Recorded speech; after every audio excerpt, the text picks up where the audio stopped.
दिल्लीचे माजी मुख्यमंत्री अरविंद केजरीवाल यांच्या शीश महलबद्दल चांगली चर्चा झाली।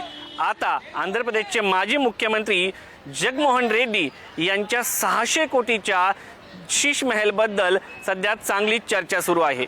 हा शीश महल सरकारच्या पैशातून उभा करण्यात आला असा आरोप करण्यात येत आहे। काय आहे हा शीश महलची कहाणी जाणून घेणार आहोत या स्पेशल रिपोर्टमधून। राशिकोंडा पॅलेस आंध्र प्रदेशातल्या विशाखापट्टणमच्या दुर्गम भागात उभा असलेला आलिशान शीश महल। दिमाखात उभा असलेला हा राजमहल सध्या वादाच्या केंद्रस्थानी आहे। तब्बल 10 एकरांमध्ये पसरलेला हा विस्तीर्ण आलिशान भव्य दिव्य बंगला त्याची अंदाजे किंमत आहे तब्बल 600 कोटी।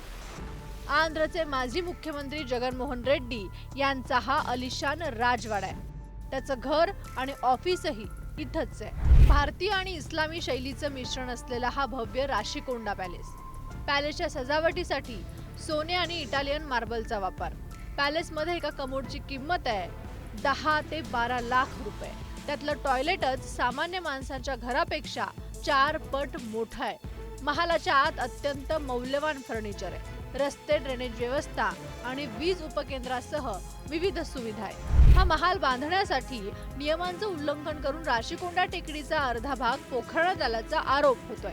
यामुळे पर्यावरणाचं नुकसान झाल्यानं तो वादाच्या भोवऱ्यात सापडलाय। केंद्रीय पर्यावरण मंत्रालयानं या प्रकल्पाला 2021 मध्ये मान्यता दिली होती। सध्याच्या चंद्राबाबू नायडू यांच्या नेतृत्वाखालील सरकारनं या महालावर कठोर कारवाई करण्याची घोषणा केली आहे।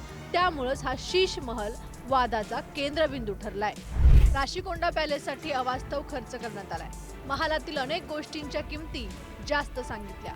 इंटिरियरवर भरमसाठ खर्च केल्याचा आरोप आहे। इंटिरियरचं काम करणाऱ्या सुप्रिया रेड्डींवर भ्रष्टाचाराचे आरोप आहेत। सरकारी तिजोरीतून पैसे खर्च केल्याचा आरोप आहे।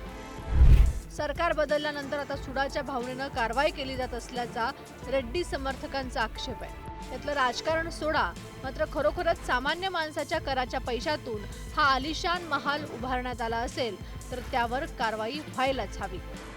तेजस्विनी काटवटेसह ब्युरो रिपोर्ट, पुढारी न्यूज।